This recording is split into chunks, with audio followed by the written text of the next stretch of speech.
প্রাকৃতিক বৃক্ষের সজীবতা আর সমুদ্রের বিশালতা যে কাউকেই মুগ্ধ করবে। এমনই এক অপার সৌন্দর্যের স্থানের উদ্দেশ্যে যাচ্ছি আমরা। পথ চলতে চলতে দুই পাশে ঘিরে আছে সবুজ বৃক্ষরাজি আর পাহাড়ের সৌন্দর্য, যা সকলের নজর কাড়ে। তাই তো বঙ্গোপসাগর পাড়ি দিয়ে যাব আমরা কক্সবাজার দ্বীপ উপজেলা বাতিঘরের জন্য বিখ্যাত কুতুবদিয়া দরবার শরীফে।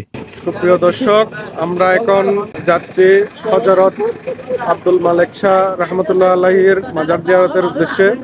এখান থেকে আমরা যাব নৌকায় বা বুটে করে, আমরা ওই পারে পার হব, তারপর মাজার জিয়ারত করব, ওখানে একটু ঘুরবো।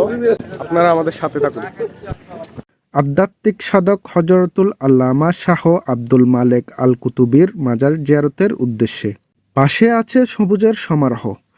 প্রকৃতির পথ চলতে চলতে চোখে পড়ে হরেক রকমের দৃশ্য, আর এসব সহজেই আকৃষ্ট করে মানব মন। পথ চলতে চলতে চলুন আমরা ইতিহাসটা একটু জেনে নিই।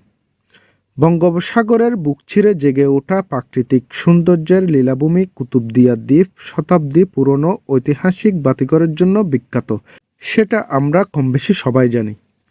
দূরসমুদ্রে জাহাজের নাবিকদের পথ দেখানোর উদ্দেশ্যে ব্রিটিশ শাসনামলে দেশের প্রথম বাতিঘরটি নির্মিত হয়।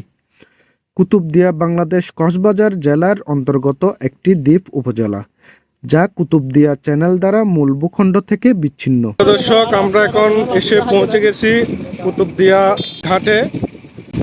আমরা এখন কুতুবদিয়ার এই পারে চলে এসেছি। এখন আমরা দরবারের উদ্দেশ্যে রওনা দিলাম। কর্ণফুলী নদীর মোহনা থেকে 40 কিলোমিটার দক্ষিণে বঙ্গোপসাগরের কোলে কুতুবদিয়া দ্বীপের অবস্থান। মানিক ভাই, আমরা এখন কোন জায়গায় যাচ্ছি? আমরা আল্লাহর রহমতে আমরা মঙ্গলমার ঘাট থেকে এখন আব্দুল মালেক শাহ রহমতুল্লাহ আল্লাহ দরবারে যাব। আমরা এখন হাঁটার পথে অল্প কিছুক্ষণের মধ্যে আমরা দরবারে পৌঁছে যাবো ইনশাল্লাহ। কুতুবদিয়া চ্যানেল ও বাঁশখালী, পেকুয়া এবং মহেশখালী উপজেলা অপর তিন দিকে বঙ্গোপসাগর দ্বারা বেষ্টিত এই দ্বীপটি প্রাকৃতিক খনিজ সম্পদে ভরপুর। কায়সার ভাই, কিসের উদ্দেশ্যে যাচ্ছেন? জিয়ারতের উদ্দেশ্যে ভাইয়া। আচ্ছা, সবার জন্য দোয়া করবেন তো? ইনশাআল্লাহ, অবশ্যই সবার জন্য দোয়া। ইনশাআল্লাহ। চট্টগ্রামের আশেপাশের অঞ্চল থেকে উক্ত দ্বীপে অধিকাংশ আদিপুরুষের আগমন হয়।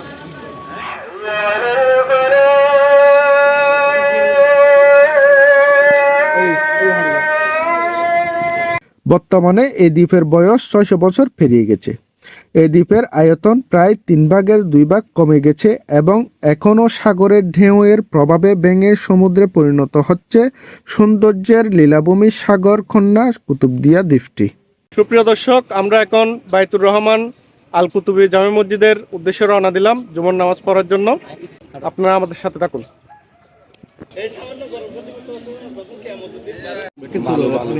সেলফি মারানো ভাই আজকের অদ্ভুত। মসজিদ থেকে আসার পর আমরা দরবারে আবার প্রবেশ করব।